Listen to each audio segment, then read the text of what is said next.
Checklist. What is a checklist?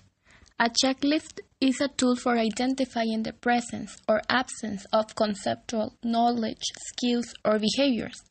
Checklists are used for identifying whether key tasks in a procedure, process, or activity have been completed. The tasks may be a sequence of steps or include items to verify that the correct sequence was followed. These are the characteristics of checklists. Checklists should: number 1. Have criteria for success based on expected outcomes. 2. Be short enough to be practical. 3.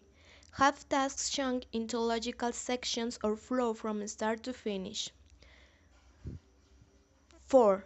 Highlight critical tasks. 5. Have sign-off points that prevent students from proceeding without approval. 6. Be written with clear, detailed wording to minimize the risk of misinterpretation.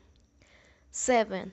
Have a space for other information such as the student's name, date, course, examiner, or overall result. The last but not the least, number 8.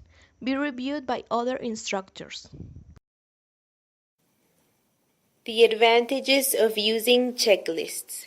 Checklists are easy to construct and use, but you have to be careful about the criteria that you choose. They also align closely with tasks. Checklists are effective for self and peer assessment. They make learners aware of task requirements, allowing them to self-monitor their progress.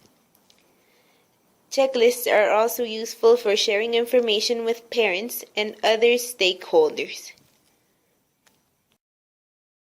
Checklists, as well as advantages, have some disadvantages, and one of them is that it provides limited information about how to improve performance.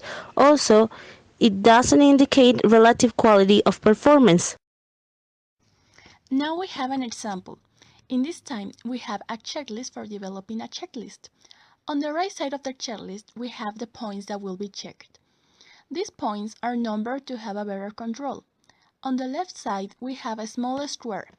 In this square, you are going to put a mark according to what the point establishes. For example, we have the first point. It says, review the learning outcome associated criteria for success. If you have done this point, you could write a tick. Contrary, you should write a cross.